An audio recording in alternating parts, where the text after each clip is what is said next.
ॐ अज्ञानतिमिरान्धस्य ज्ञानाञ्जनशलाकया चक्षुरुन्मीलितं येन तस्मै श्रीगुरवे नमः।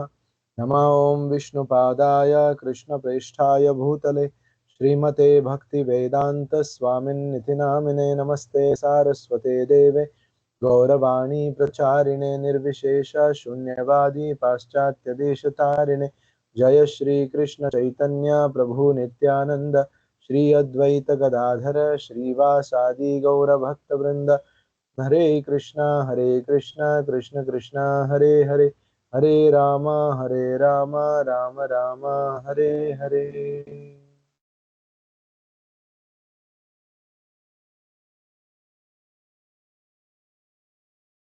We are reading from the book Perfect Questions, and conversation between His Divine Grace A.C. Bhaktivedanta Swami Srila Prabhupada and his disciple Bob Cohen.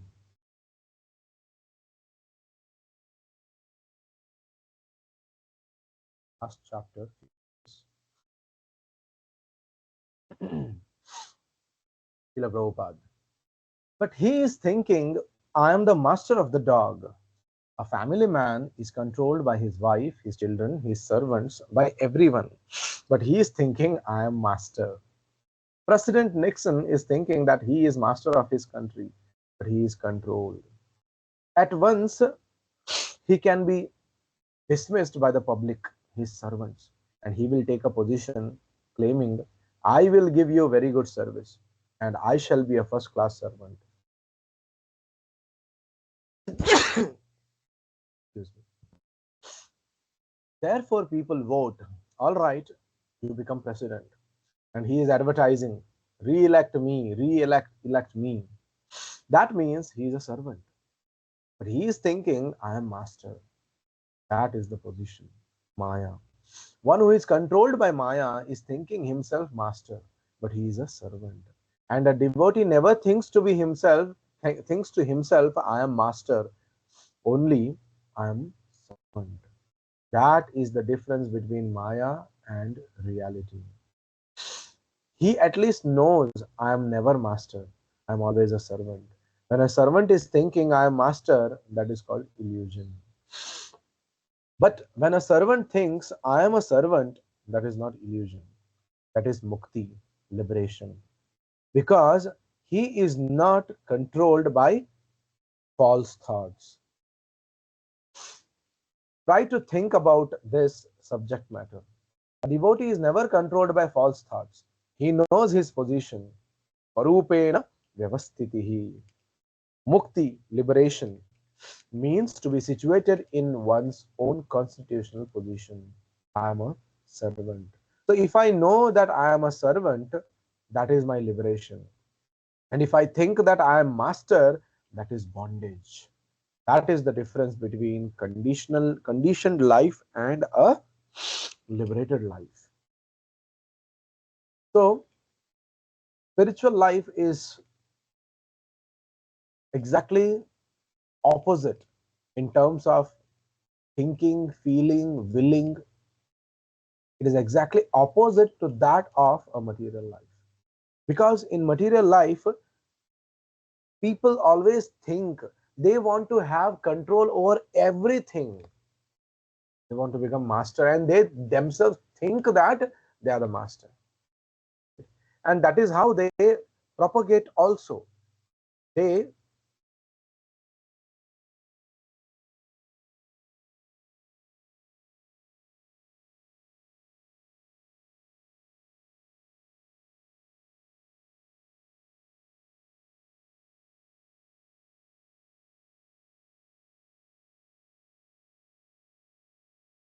sorry for the interruption. They think that they can do anything, that they can achieve everything, whatever they desire. And in this pursuit, they want to become controller of everything. Whatever comes, any person comes, they want to control that person. Any relationship they want to control. Any situation they want to have full control. And this is the reason, because this is not natural for us, right? Being a controller is not natural for us, because our constitutional position itself is to serve the Supreme Lord. That is our constitutional position. And leaving that aside, forgetting that I am eternal part and parcel of Krishna, eternal servant of Krishna, if I try to become a master, that brings me more and more miseries. Already being in this material world itself is miserable. And on top of that, if you want to lord it over material nature, then again the misery becomes. So that is why when you try to control the material nature, you become bound. And when you realize your swarupena vyavastitihi, swarupa, that my swarupa is to become, my swarupa is that I am servant of Krishna. That is my eternal position. Then of course, servant means people think a very lower position. No, in spiritual life, it is again, it's exactly opposite. As I said, thinking, feeling, willing, it is exactly opposite to that of material life, right? In this also, it is exactly opposite. So, Swarupena Vyavastitihi, my constitutional position. In spiritual life, a servant is worshipped as good as the master. Whereas in the material life, a servant is treated very badly, if not apparently bad, but in the minds of the masters, so-called masters, the servants are very low position. But in spiritual life, Krishna worships his servants. Krishna says that I am the those who call themselves that I am the servant of the servant of the servant, those devotees who take the lowest position. Krishna says he is my real devotee. And Krishna personally comes down to this material world to be in association of such devotees and to serve such devotees whenever he gets opportunity. There was a great devotee because of whom today pilgrimage place is very famous as Pandharpur. Right? Recently we had been there for a yatra. The story is that this Pundalik, Bhakta Pundalik, was such a great devotee that when the Lord comes to his door to visit him, to meet him, he was busy serving his devotee parents. The parents were also great devotees. He was serving them. He said, "The Lord, please wait. You can have this brick." So he threw a brick and asked the Lord to stand on it. The Lord stood there and he remained there. He is still there in the Achavigraha Rupa. You can have still darshan. He is called as Vithala, the one who stood on the brick thrown by Pundalik. So the Lord is very eager to serve his devotees, provided the devotees are situated in their constitutional position as Krishna's servants. So this is how we see the difference between the thinking of material life and thinking of spiritual life. Though in the spiritual life, one understands that he is servant of the Lord treats him greater than a master. So these Krishna conscious devotees are always thinking that they are servants of Krishna, therefore they are all liberated. They do not endeavor for liberation. They are already liberated because they are situated in their constitutional position. They are not artificially thinking, I am master. Otherwise, everyone is thinking, I am master. That is illusion. You cannot be master in any state of your life. you must remain a servant, right? Here, in material life, one may falsely think that he is master. But what is the truth? What is the reality? One may think that I am the master of the house, but actually he is servant of his wife. He is servant of his children. He is servant of so many things. And sometimes he becomes servant of his dog. And he thinks in illusion that I am the master. So instead of becoming servant of so many temporary people, temporary relationships, become servant of the eternal Lord. That is real happiness. That is liberation. They are not artificially thinking I am master. Otherwise, everyone is thinking I am master. That is illusion. You cannot be master in any state of your life. You must remain a servant. That is your position.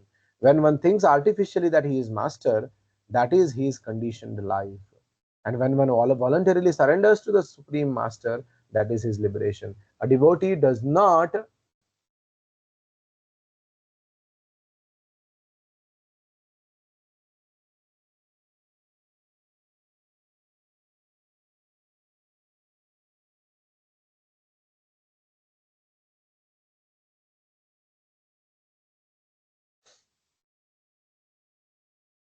a devotee does not try for liberation separately. As soon as he surrenders to Krishna or Krishna's representative, he is liberated.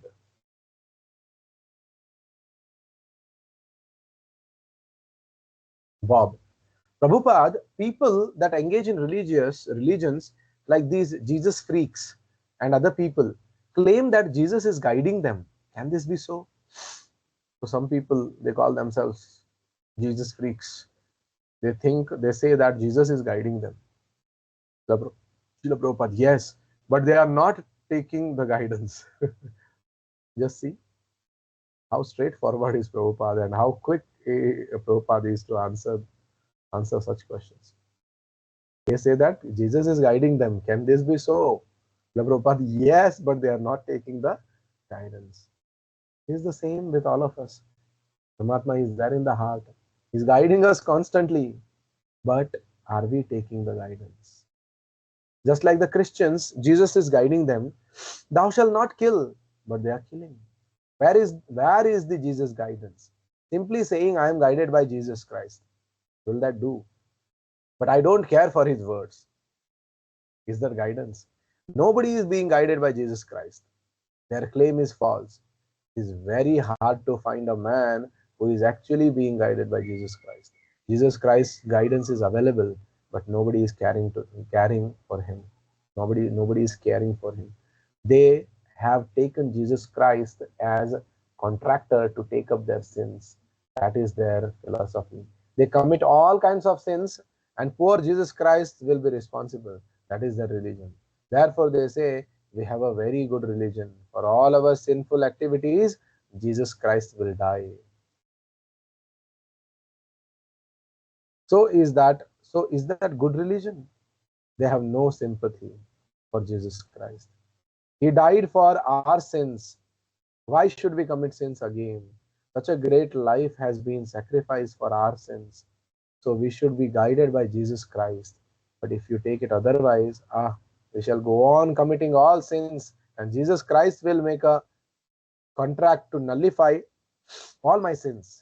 I will simply go to the church and confess and come back and again do all nonsense. Do you think that shows very good intelligence?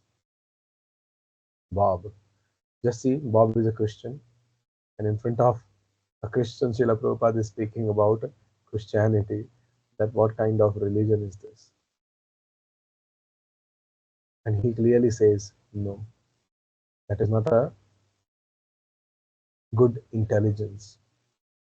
Actually, one who is guided by Jesus Christ will certainly get liberation, but it is very hard to find a man who is actually being guided by Jesus Christ. Bob. What about the Jesus freaks, the young people that have joined the Jesus movement?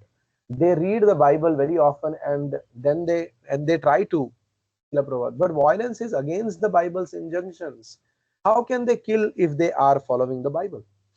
Bob, I asked one this, and he claimed that Jesus was also eating meat in the Bible. Prabhupada. That's all right. He may eat anything. He is powerful, but he has ordered, thou shalt not kill. You must stop killing. He is powerful. He can eat the whole world, but you cannot compare to Jesus Christ. You cannot imitate Jesus Christ. You have to abide by his order. Then you are guided by Jesus Christ. That is actually obedience. That is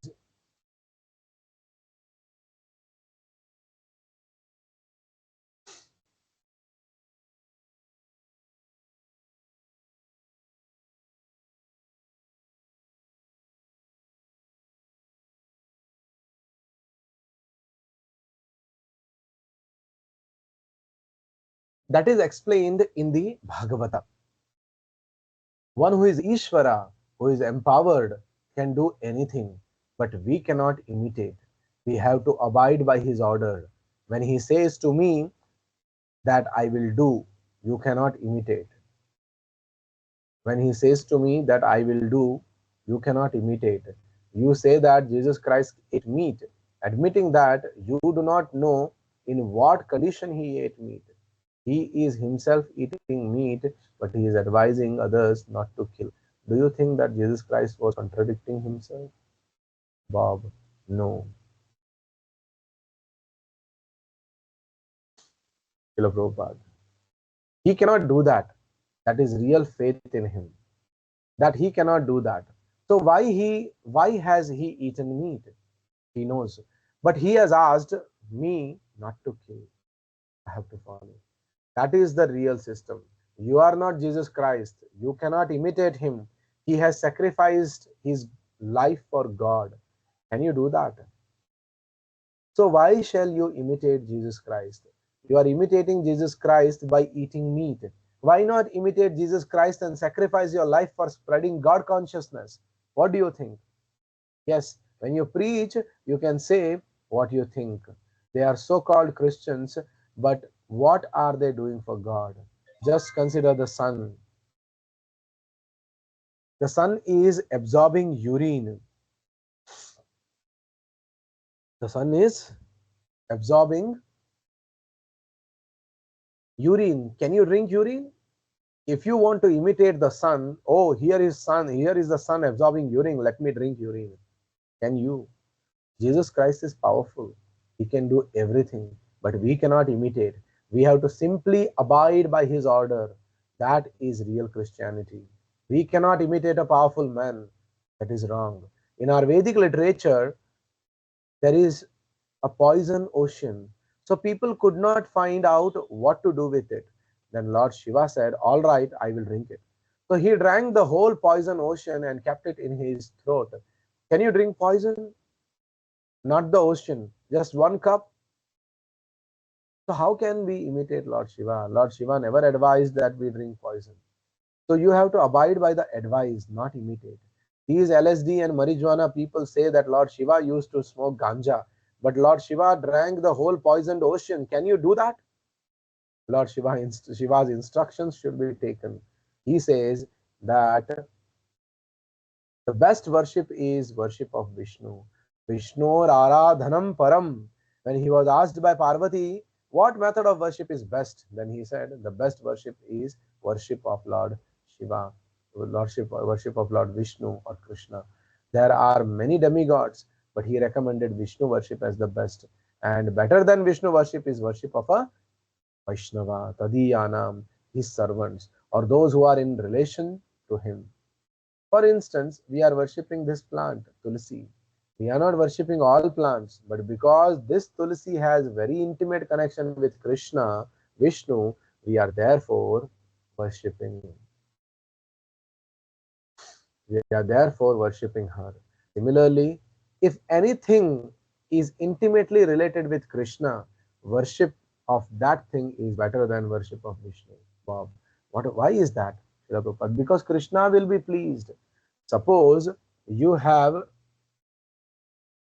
a dog and some friends come and pat your dog. Srila Prabhupada makes big patting motions.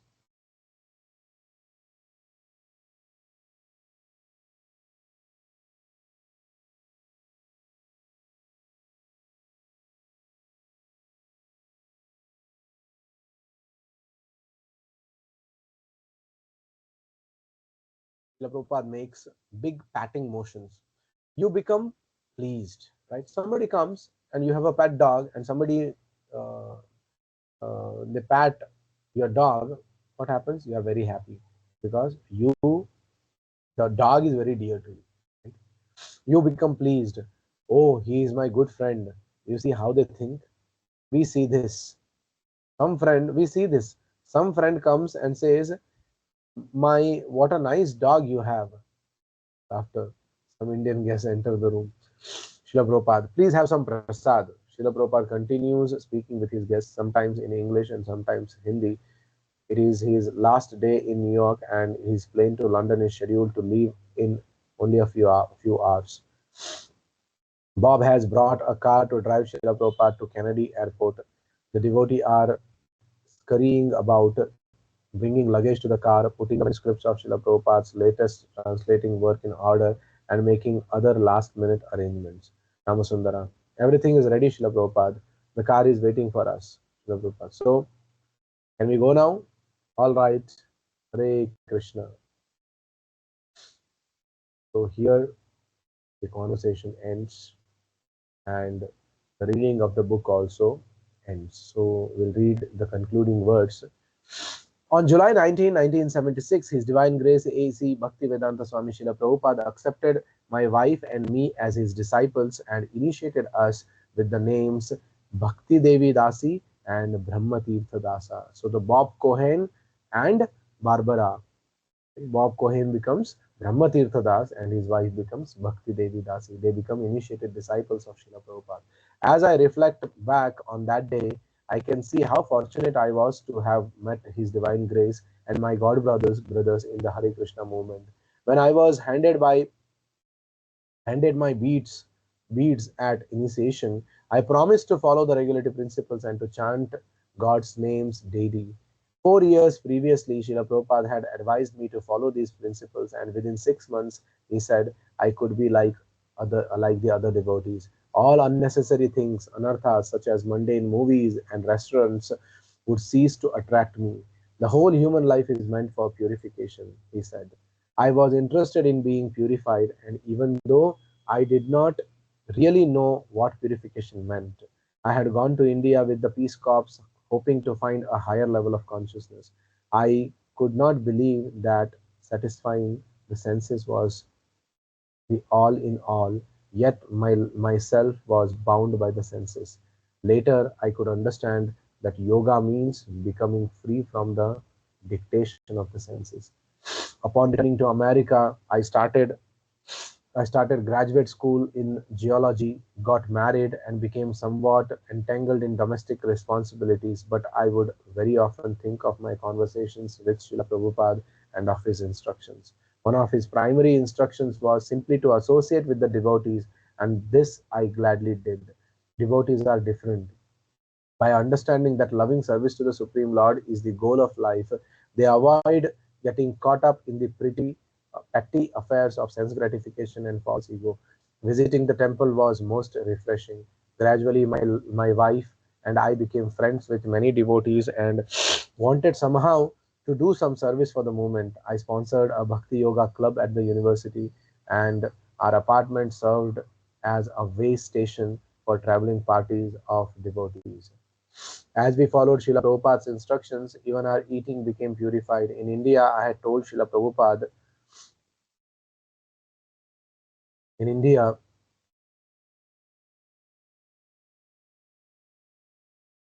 I had told Srila Prabhupada that I could not offer my food as the devotees do because I did not understand that Krishna is God.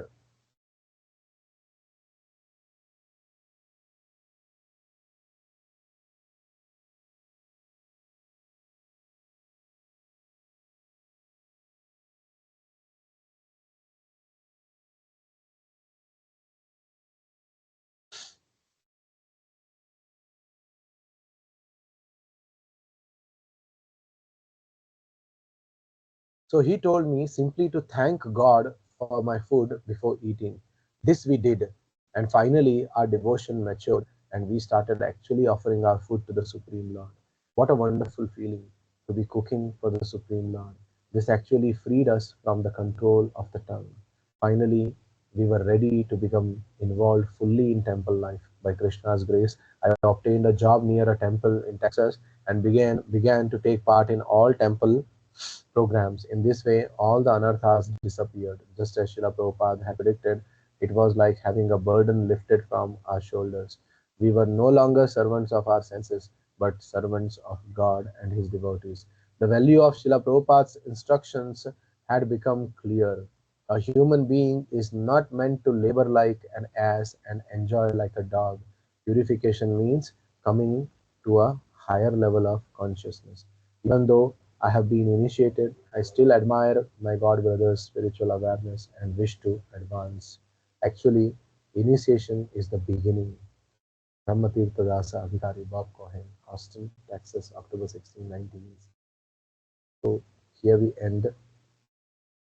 Tadvijnanartham sagurumevabhigachet samitpanihi shrotriyam brahmanishtam.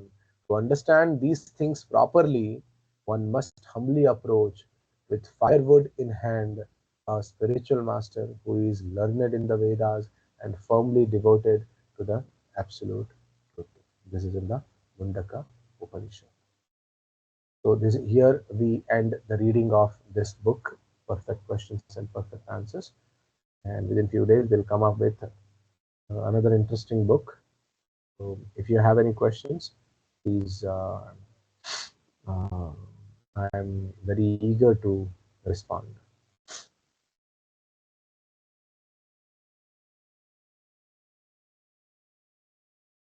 Any questions from any part of this book or any comments? Anything you would like to share? Hare Krishna, Prabhu. Yes, yes, Prabhu. Prabhu, in this class, you said that devotees will be worshipped as good as the master. I mean, the servant will be worshipped as good as the master, right? Correct, correct. So actually, this may means it is my doubt. Sometimes it may or may not be applicable, right? Will it be applicable only to pure devotees or Yes, who yes. worship? Devotees means pure devotees. Prabhupada says devotee means a pure devotee. Those, when we say a devotee, there are Kanishta Adhikaris, Madhyama Adhikaris, and Uttama Adhikaris. So Uttama Adhikaris are the pure devotees. Kanishta Adhikaris are the neophytes who have just begun their devotional life. Madhyama Adhikaris are those who have known some facts and who knows how they make four differences. They say Ishvareshu Tadadhineshu Dvishatsu. They make four distinctions. They see the Supreme Lord, they see their devotees, they see there are people who are envious, and there are people who are innocent. So they see the whole population in these four categories, right? Supreme Lord, who is above all, Ishvareshu, Tad Adhineshu, the devotees, right? And then Dvishatsu, those who are envious, and Balisheshu, those who are innocent. So based on these four things, they interact. Supreme Lord, they give all respect and they adore and they worship, and the devotees, they will again respect and they take their association, and Dvishatsu, envious people, they avoid, and the fourth one, Balisheshu, innocent people, they will guide or they will inspire. Now, the third level, Kanishadhikari, Madhyamadhikari, and Uttamadhikari. Uttamadhikari is the one who is a pure devotee, who never makes any distinction between God and devotees and other people. He thinks that I am the lowest person. He gives respect to everyone. Okay. He sees that Supreme Lord is all powerful. Everybody should worship him, and all the others are engaged in his service, but I am not engaged. So he is a pure devotee. So when it is said that the devotee of the Lord is worshipped as good as God, it is actually the pure devotee, not the Kanishtadhikaris and Madhyamadhikaris, the Uttamadhikaris. Those are pure devotees, right? So just In like the you see story, in our temple, every day we worship Srila Prabhupada, right? So Shastra also says, in the song also we sing, right? Sakshat Dharitvena Samasta Shastre. Means all the Shastra says that pure devotee